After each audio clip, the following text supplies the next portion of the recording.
बहुत स्वागत। भूपेश बघेल जी, अजय कुमार लल्लू जी, आराधना मोना जी, सलमान खुर्शीद जी, आरपीएन सिंह जी, नसीमुद्दीन सिद्दीकी जी, कमल किशोर कमांडो जी, जितेंद्र सिंह जी, मोहम्मद मुकीम जी, लालचंद निषाद जी, हरद्वार पांडे जी, अखिलेश प्रताप सिंह जी, राम जियावन जी, अमरीश पांडे जी, निर्मला पासवान जी, पप्पू चौधरी जी, यहाँ के पूर्व विधायक, पूर्व नेतागण और सारे फ्रंटल्स, महिला के भी अध्यक्ष, यूथ कांग्रेस, एनएसयूआई के मेरे भाई बहन, आप सबका बहुत बहुत स्वागत।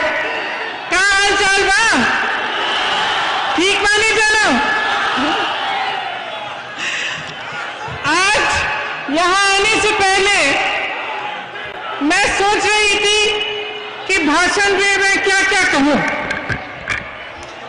मैंने सोचा कि जब जब चुनाव आता है, नेता आपके सामने आते हैं भाषण देने, तो जो सत्ता में होता है वो आपको ये सपना दिखाता है कि आपका जीवन अब बहुत ही अच्छा बन गया है।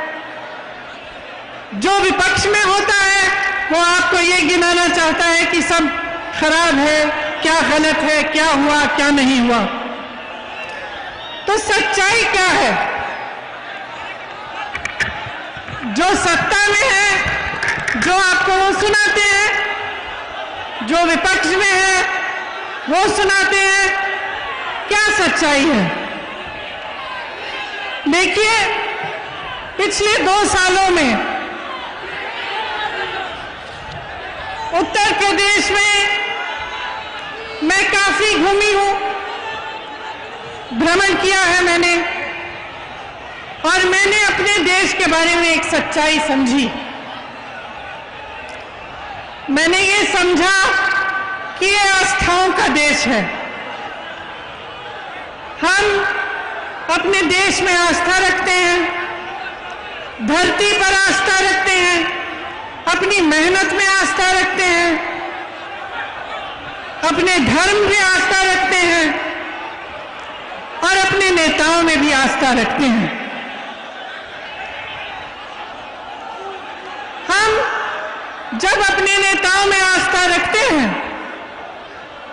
तो हम ये आस्था रखते हैं कि हमसे जो कह रहे हैं, जो हमारे लिए करने जाएंगे, वे सच्चाई से, समर्पण के साथ और निष्ठा के साथ करेंगे।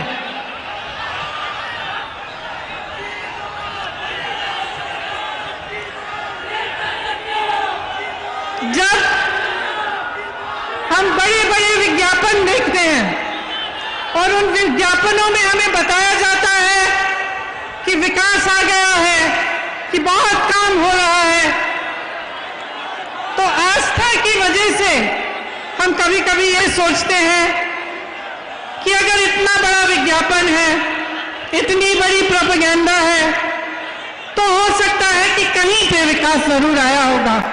शायद मेरे द्वार पे नहीं आया, लेकिन कहीं और तो जरूर आया होगा। अगर प्रधानमंत्री जी कह रहे हैं, मुख्यमंत्री जी कह रहे हैं, तो कहीं इस बात में सच्चाई होगी। इसी तरह से जब हम प्रधानमंत्री जी को अपने 8,000 करोड़ के हवाई जहाज में इटली जाते हुए देखते हैं, तो हमारे मन में ये बात आती है कि शायद हमारे देश की शोभा बढ़ा रहे हैं। लेकिन देखिए, सच्चाई आप जी रहे हैं। मैं जहां जहां जाती हूं तो ये जो इश्तिहारों में, विज्ञापनों में देखती हूं, इससे एकदम अलग एक आसमान जमीन के फर्क की सच्चाई में देखती हूं। मैं कुछ महीनों पहले प्रयागराज में बसवारा गांव गई थी। एक निषादों का गांव है। जब मैं वहां गई तब पुलिस और प्रशासन ने निषादों की नाव जला डाली थी।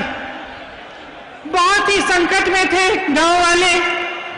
मुझे तट तक ले गए दिखाने के लिए कि कैसे बेहाल कर दिया था, उनके नावों को किस तरह से राख बना दिया था।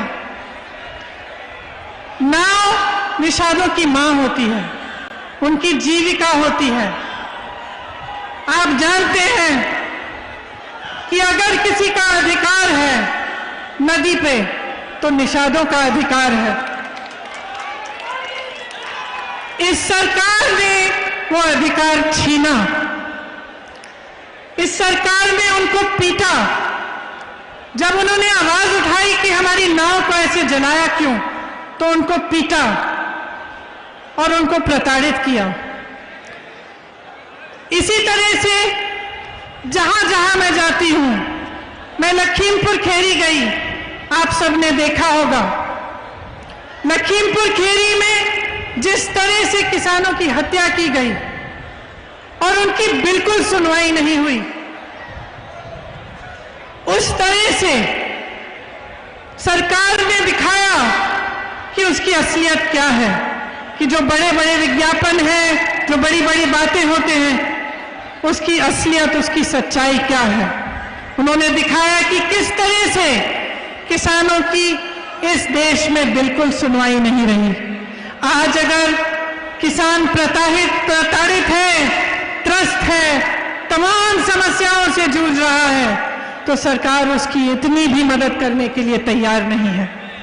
इसी तरह से आप किसी भी वर्ग को लीजिए, दलितों को लीजिए, बुनकरों को लीजिए, पिछड़े वर्ग को लीजिए, कोई भी गरीब हो, अल्पसंख्यक हो, ब्राह्मणों के साथ भी भयंकर शोषण हुआ है।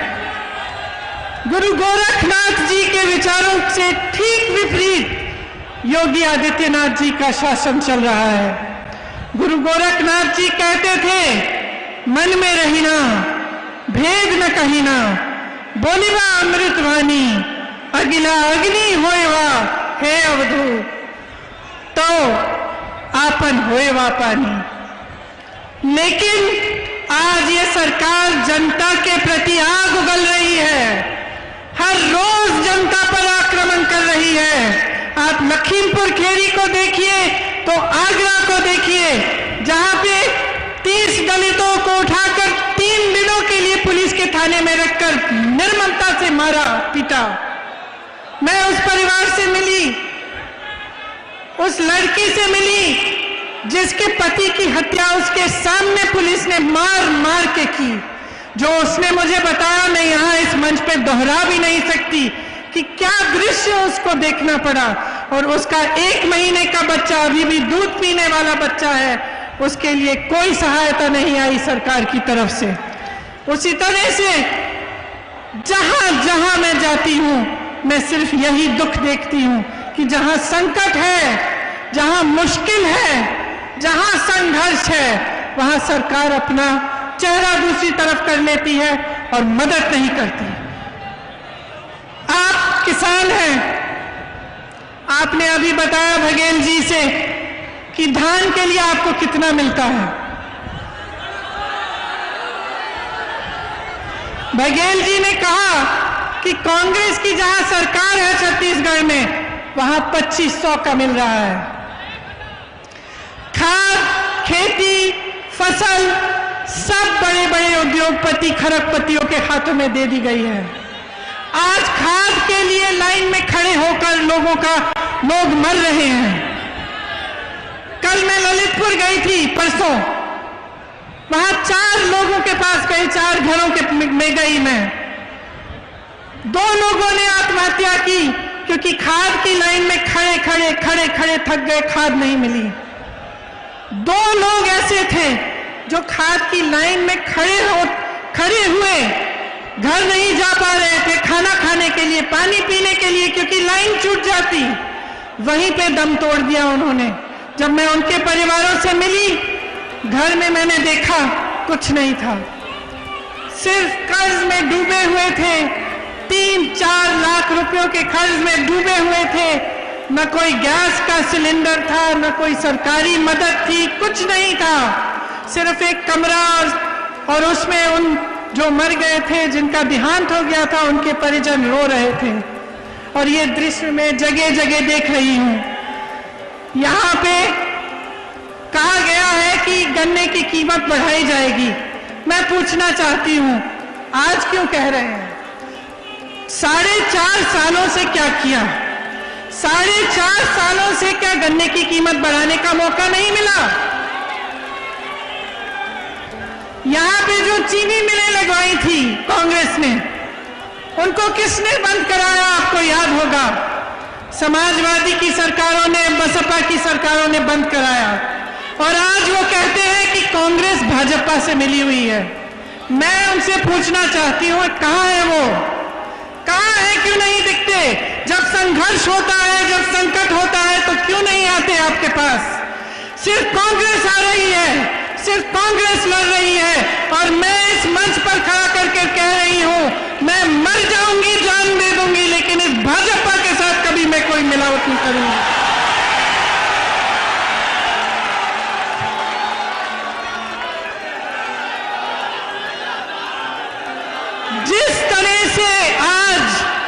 जिस तरह से आज महंगाई ने आपके जीवन खराब कर दिए हैं, जिस तरह से आप जूझ रहे हैं कि 1000 रुपए का पेट्रोल डीजल, 900 रुपए, 1000 रुपए में सिलेंडर, आप कैसे गुजारा करते हैं? मैं जानना चाहती हूं, कैसे गुजारा कर रहे हैं? जितने भी छोटे छोटे दुकानदार हैं, तमाम दुकानें बंद की गई हैं। यहां गोरखपुर में मैंने सुना कि बुलडोजर लगा रखा है। और आप सबके रोजगार जो कोरोना में खत्म हुए, क्या आपके लिए सरकार ने कुछ किया, मदद की? कबीरदास जी कहते थे, साईं इतना दीजिए जामे कुटुंब समाए। भाजपा का मुझे लगता है कि विचार ये है कि जनता से लूट लूट के पूंजीपतियों को दो पहुंचाए। महंगाई इतनी बढ़ाओ कि जनता त्राही त्राही चिल्लाए। आप सब जानते ही हैं कि पिछले 7 सालों में, जब से केंद्र की सरकार, भाजपा की सरकार केंद्र में आई है, तब से तमाम परिवारों की आय घटी है। देश का किसान हर दिन सिर्फ 27 रुपए कमाता है और प्रधानमंत्री जी के खरबपति मित्र एक दिन में 1000 करोड़ रुपए कमाते हैं। जब आपके लोन माफी की बात होती है तो सरकार कहती है पैसा नहीं है। उनके लोन कब से माफ किए हुए हैं, आप उनसे पूछिए। सारी संपत्तियां इन्होंने बेच डाली हैं।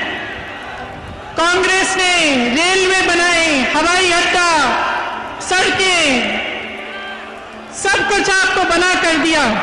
एक एक करके सारा बेच रहे हैं। कहते हैं कि 70 सालों में क्या किया? मैं कहती हूं कि 70 साल की मेहनत इन्होंने 7 सालों में गवा दी है।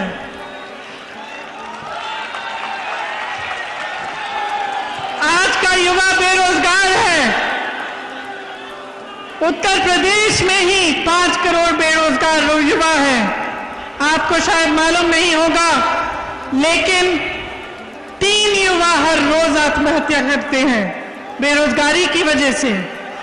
10 लाख सरकारी नौकरियां खाली पड़ी हैं। भर्तियों में जबरदस्त भ्रष्टाचार है। यहां गोरखपुर में भी विश्वविद्यालय की भर्ती में बहुत भ्रष्टाचार हुआ। सुनिए, सिद्धार्थनगर में शिक्षा मंत्री के भाई को सवर्ण गरीब का प्रमाण पत्र मिला है ताकि उसको नौकरी मिले, लेकिन जो गरीब है उसको कोई ऐसा प्रमाण पत्र नहीं मिल रहा है, उसके लिए नौकरी नहीं है। आपने देखा है कि हर जगह अपराधियों का तांडव है। इसके साथ साथ जो रक्षक है वो भक्षक बन गया है। आज पुलिस ने जनता को बहुत प्रताड़ित किया हुआ है। ना अपराधी काबू में आ रहे हैं, ना पुलिस काबू में आ रही है। कल अमित शाह जी का मैं एक भाषण देख रही थी। गृह मंत्री हैं, वो कह रहे थे कि अब उत्तर प्रदेश में अपराधियों को ढूंढना पड़ता है तो दूरबीन की जरूरत पड़ती है। लेकिन उनके साथ में कौन खड़ा था? उनके साथ में कौन खड़ा था? उनके साथ अजय मिश्रा टेनी खड़े थे जब वो ये कह रहे थे। मैं कहना चाहती हूँ, दूरबीन छोड़िए, चश्मे लगाइए। आपके साथ मंच पे खड़े होने वाले के बेटे ने किसानों के साथ क्या अत्याचार की है, उसके खिलाफ कार्रवाई करिए। ये देश की जनता जानना चाहती है कि क्या न्याय की उम्मीद नहीं बची है देश में? क्या सिर्फ अपराध का बोलबाला है? क्या गरीब की कोई सुनवाई नहीं है? सिर्फ बड़े बड़े अरबपतियों खरबपतियों की सुनवाई है? सही कह रहे हैं आप, बड़े बड़े खरबपतियों की ही सुनवाई है इस देश में। आपने बार बार ये देखा है, लखनऊ में विवेक तिवारी को पुलिस ने गोली से मारा। कानपुर के एक व्यापारी मनीष गुप्ता यहां आए थे गोरखपुर, उनको होटल से उठाकर पुलिस स्टेशन में ले जाके मार डाला। उनकी पत्नी ने मेरे से पूछा, मैं क्या करूंगी, मैं क्या करूंगी? मैंने फोन पे उनसे बात की। उन्होंने कहा, मेरी सहायता कौन करेगा, मुझे न्याय कौन देगा? मैंने आगरा की बात की, वहां अरुण वाल्मीकि के परिवार को इस तरह से उन्होंने मारा पीटा, वो बात मैं आपको सुना चुकी हूं। तो आप बताइए, जब जनता में इस तरह के संकट आते हैं और जनता को ये समझ में आ जाता है कि उसकी सुनवाई नहीं है, कि सरकार उसके लिए खड़ी नहीं हो रही है, उसकी मदद के लिए नहीं है, तो देश और प्रदेश में क्या होता है? जो आस्था नेताओं में होती है वो हिलती है, और जब वो आस्था हिलती है तब आपकी एक बहुत बड़ी जिम्मेदारी होती है कि आप प्रश्न पूछें। आप ये पूछें कि ये हमारे साथ क्यों हो रहा है। जो आपने वादे किए, जो आपने मंच पे खड़े होकर हमें बताया, उसके बारे में आप क्या कर रहे हैं? और मेरी बहनों को देखिए, बहुत सारी मेरी बहनें यहां आई मेरी बातों को सुनने के लिए, किस तरह से संघर्ष करती हैं। एक महिला का जीवन संघर्ष का जीवन होता है। घर पे संघर्ष करती है, बाहर जाती है, खेती करती है, घर आकर सबके लिए खाना पकाती है, देखभाल करती है, सबका तमाम संघर्षों का सामना खुद करती है। महिलाओं पर जिस तरह से अत्याचार उत्तर प्रदेश में हुआ है इन 5 सालों में, वो आप मेरे से अच्छी तरह जानते हैं। उन्नाव में आपने देखा क्या हुआ। एक लड़की के साथ अपराध किया, अत्याचार किया, उसको जला दिया गया। दूसरी को के खिलाफ ऐसी साजिश की कि जब वो केस सुनने के लिए जा रही थी सड़क पे, उसका एक्सीडेंट करा दिया गया। हाथरस में आपने देखा क्या हुआ। हाथरस में ये परिस्थिति बनी कि उस महिला के परिजन उसको देख भी नहीं पाए, उसकी जब चिता जलाई गई। पुलिस प्रशासन ने उसकी चिता जला डाली। महिलाओं को अपनी लड़ाई खुद लड़नी पड़ेगी। गोरखपुर में भी जब एक लड़की ने पिता का पिटाई करते हुए वीडियो बनाया तो उसको गोली मार दी। जब एक दलित लड़की के साथ बलात्कार किया गया तो उसको सिगरेट से जलाया गया। विश्वविद्यालय की छात्रा का परिवार न्याय मांगता हुआ दर दर भटक रहा है। मैं अपनी बहनों से कहना चाहती हूं कि मैं आपके लिए लड़ूंगी, कांग्रेस पार्टी आपके लिए लड़ेगी, और मैं आपको वो शक्ति देना चाहती हूं जिसके जरिए आप खुद अपनी लड़ाई मजबूती से लड़ पाएंगी। 40% महिलाएं जब राजनीति में आएंगी तब राजनीति को बदल डालेंगी, ये मेरा दावा है। क्योंकि महिलाओं में करुणा है, महिलाएं बहुत समझदार होती हैं, लड़ने की क्षमता होती है महिला में, और जितने अत्याचार महिलाओं के साथ हो रहे हैं उनका सामना हम ऐसे करेंगे। जब हम राजनीति में और महिलाएं आएंगी तब हम सामना करेंगे, क्योंकि जब महिला को परेशान किया जाएगा वो हमारे पास आएगी, महिलाओं के पास आएगी, तो हमें वो संवेदना भी होगी और वो शक्ति भी होगी कि हम उसकी मदद कर पाए।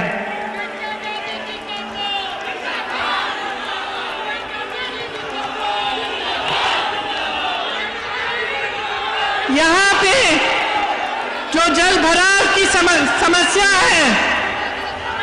आपने देखा होगा कि मुख्यमंत्री बनने से पहले जब भी ये समस्या उठती थी तो योगी जी आते थे, लेकिन जब से मुख्यमंत्री बने हैं तो हवाई जहाज में चढ़ के चले जाते हैं, लेकिन आपकी समस्याओं को सुनने नहीं आते। जिस तरह से इनकी सरकार ने जन जन की रोजी रोटी खत्म की है, ये आप अच्छी तरह से जानते हैं। कोरोना के समय जिस तरह से सरकार ने आक्रमण किया पब्लिक पे कि जो ऑक्सीजन मांग रहा था उसके खिलाफ कार्रवाई की गई, उसको कहा गया कि तुम्हारी जमीन जब्त कर देंगे। जो परेशान था, जो हॉस्पिटल का वीडियो निकलता था कि अस्पताल में परेशानी है, तो उस हॉस्पिटल को दबाया जाता था, वहां जाकर प्रताड़ित किया जाता था। मदद नहीं आई, सहायता नहीं हुई, कितने लोगों की कोरोना से मौत हुई। आपने देखा कि नदी में लाश किस तरह से बह रही थी, लेकिन सरकार की तरफ से कुछ मदद नहीं आई। जिनकी रोजी रोटी कोरोना की वजह से भी छिन गई, आज तक उनको सहायता नहीं मिली है। कांग्रेस पार्टी ऐसे कमजोर परिवारों को 25,000 रुपए की नकद आर्थिक सहायता देगी।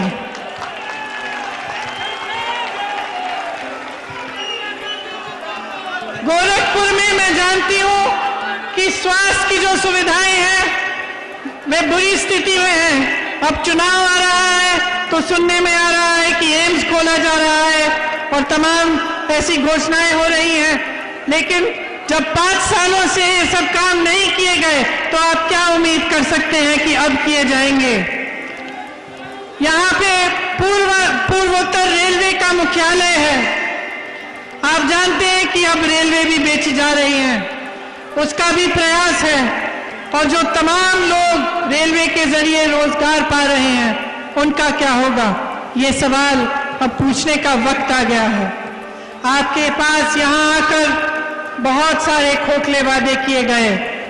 आपको बताया गया था कि किसानों की आय दुगनी की जाएगी, कि बाढ़ की समस्या हल की जाएगी, कि छोटे दुकानदारों और व्यापारियों की मदद की जाएगी, कि गन्ना मूल्य 14 दिनों में भुगतान का वादा किया गया था। चीनी मिलें शुरू होंगी। आप बताइए कितने चीनी मिल बंद पड़े हैं, किसी ने शुरू किए? कहा गया था कि हवाई चप्पल वालों को हवाई जहाज में यात्रा कराई जाएगी। आज सड़क पे चलना मुश्किल हो गया है, गाड़ी में जाना मुश्किल हो गया है। सबको सोचना पड़ता है कि 100 रुपए में पेट्रोल डीजल होगा, कैसे जाएंगे। यहाँ पे गुरु गोरखनाथ जी की वाणी का विपरीत हुआ है। बुलडोजर चलाए गए हैं, आपकी संपत्ति को जब्त करने की बात की गई है, जेल में डालने की, धमकाने की बात की गई है। तो एक समय आ गया है कि आप जो अपने नेता में आस्था रखते हैं उस पर एक प्रश्न उठाइए कि यहाँ पे जिसने आपको इतने वादे किए उसमें से एक भी वादा पूरा नहीं हुआ। तो ये समय आ गया है कि अब प्रदेश में, पूर्वांचल में बदलाव आना चाहिए। अगर आप जागरूक नहीं बनेंगे, अगर आप प्रश्न नहीं उठाएंगे, तो उत्तर प्रदेश इस खाई में से नहीं निकल पाएगी। सच्चाई ये है कि धर्म और जाति के नाम पर आपकी भावनाओं और आपकी आस्था के साथ खिलवाड़ किया गया है। ये सच्चाई है। इस सच्चाई को पहचानिए। इस सच्चाई को पहचानिए कि एक नेता का सबसे बड़ा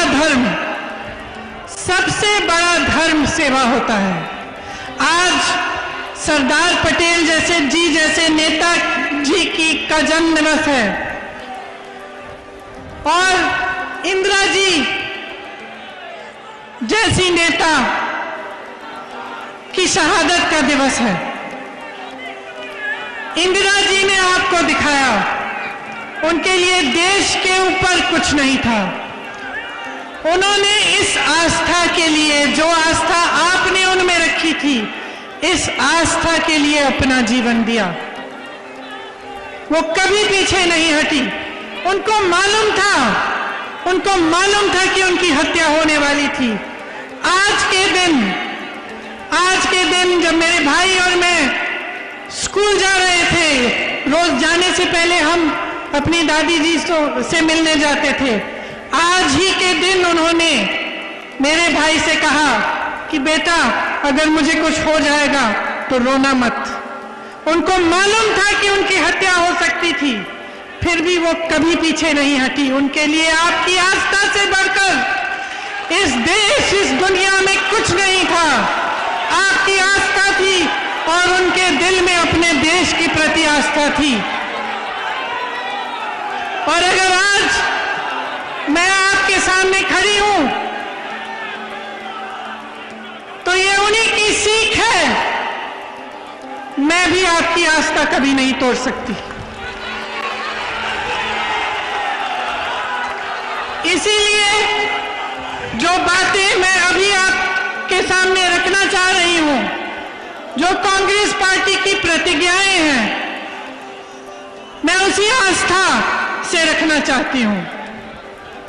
मैं कहना चाहती हूं कि जो प्रतिज्ञाएं हैं वो पूरी होंगी, नहीं तो मैं यहां इस मंच से आपके सामने नहीं कहूंगी कि अगर हमारी सरकार आएगी तो मछली पालन को कृषि का दर्जा दिया जाएगा।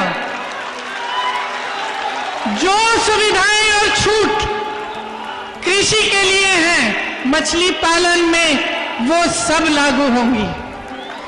बालू खनन और मछली पालन में निषाद समाज को अपना अधिकार वापस दिया जाएगा। गुरु मच्छेंद्रनाथ विश्वविद्यालय को यहां पे हम स्थापित करेंगे। किसानों के लिए मैं कहना चाहती हूं कि हमारी ये प्रतिज्ञा है कि हम आपका पूरा कर्जा माफ करेंगे। हमने पहले भी ऐसी प्रतिज्ञा की थी और आप जानते हैं कि 72,000 करोड़ रुपए का कर्जा हमने माफ किया था कांग्रेस पार्टी के सरकार ने। किसानों के लिए गेहूं और धान 2500 पर क्विंटल में खरीदा जाएगा और गन्ना किसानों के लिए 400 रुपए। यहां मैं जानती हूं कि गन्ना का किसान बहुत ही परेशान है।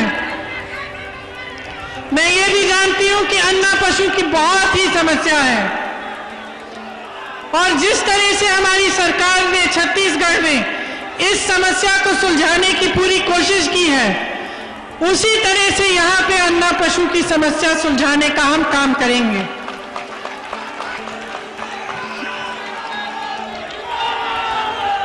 अन्ना पशु की जो समस्या है उसका हम संपूर्ण समाधान निकालेंगे, जिससे पशु भी बचेगा और आपका भी फायदा होगा। युवाओं के लिए 20 लाख सरकारी रोजगार हमारी सरकार अगर बनेगी तो हम देंगे और जो संविदा कर्मी हैं और जो कॉन्ट्रैक्ट पे नौकरी करते हैं उनका हम नियमितीकरण कराएंगे। अपनी बहनों के लिए मैं कह चुकी हूं कि 40% महिलाएं कांग्रेस पार्टी विधानसभा के चुनाव में महिलाओं को टिकट देगी। इसके साथ साथ जो 12वीं पास छात्राएं हैं उनके लिए मोबाइल फोन मिलेगा, स्मार्टफोन मिलेगा और जो स्नातक पास है उनके लिए स्कूटी मिलेगी। मेरी बहनें, आपको भाजपा सरकार ने कहा था कि आपको 1 सिलेंडर मुफ्त मिलेगा। उसके बाद उन्होंने सिलेंडर के दाम ऐसे उठा दिए कि आपको वही 1 सिलेंडर अगर मिला तो मिला, उसके बाद नहीं मिल पाया। हमारी सरकार आपको साल में 3 सिलेंडर मुफ्त देगी।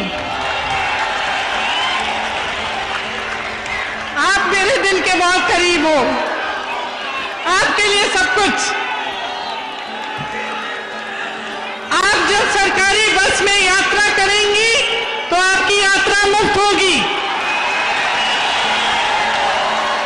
आंगनबाड़ी और आशा बहुएं दिन रात काम करती हैं, उनको कम से कम 10,000 रुपए का मानदेय मिलेगा।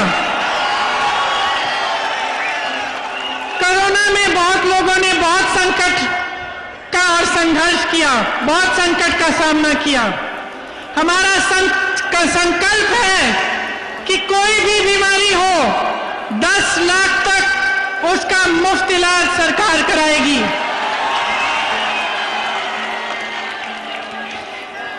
अंत में मैं कहना चाहती हूं कि इंदिरा जी ने कहा था, मेरे शरीर के खून का एक एक कतरा, एक एक बूंद इस देश को समर्पित है। उन्होंने कहा था कि मेरे खून का एक एक कतरा इस देश को जीवित करेगा। आज मैं कहना चाहती हूं कि कांग्रेस पार्टी का एक एक कार्यकर्ता अपना खून बहाने के लिए तैयार है। जो कहते हैं कि हमारा संगठन इस प्रदेश में दुर्बल है, वो इस भीड़ को देखें। ये हमारे संगठन की भीड़ है, ये हमारे संगठन की ताकत है। इस संगठन को बनाने के लिए हजारों लाखों कार्यकर्ताओं ने 2 साल से बहुत ही ज्यादा मेहनत की है, और उनके साथ साथ जिन कार्यकर्ताओं ने 20-30 सालों के लिए इस प्रदेश में कांग्रेस का झंडा उठा रखा, वे खड़े हैं। हमारा संघर्ष जनता का संघर्ष है। उत्तर प्रदेश की भाइयों और बहनों, आपका संघर्ष है। आपकी आवाज हम उठाएंगे, आपके लिए हम लड़ेंगे, आपके लिए हम हाजिर हैं।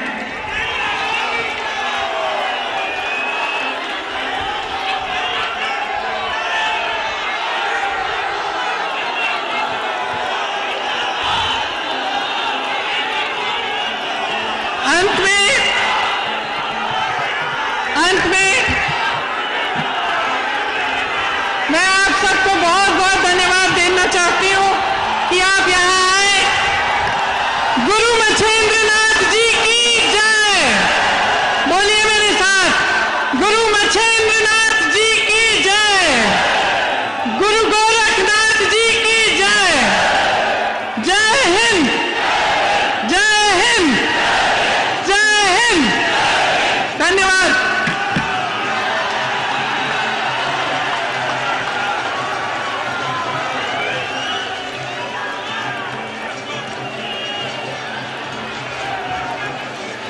हेलो, आशुतोष तिवारी जी आप आइए। और आज इस प्रतिज्ञा रैली में आए हुए इस पूर्वांचल के कोने कोने से सभी साथियों, सभी बुजुर्गों, माताओं, बहनों का इस प्रियंका गांधी जी की तरफ से, हम सभी कांग्रेस जन की तरफ से, पूरे गोरखपुर की तरफ से हार्दिक आभार व्यक्त करता हूं, हार्दिक धन्यवाद देता हूं। जय। हमारे चैनल को लाइक, शेयर और सब्सक्राइब जरूर करें और नई अपडेट्स के लिए बेल आइकन दबाना ना भूलें।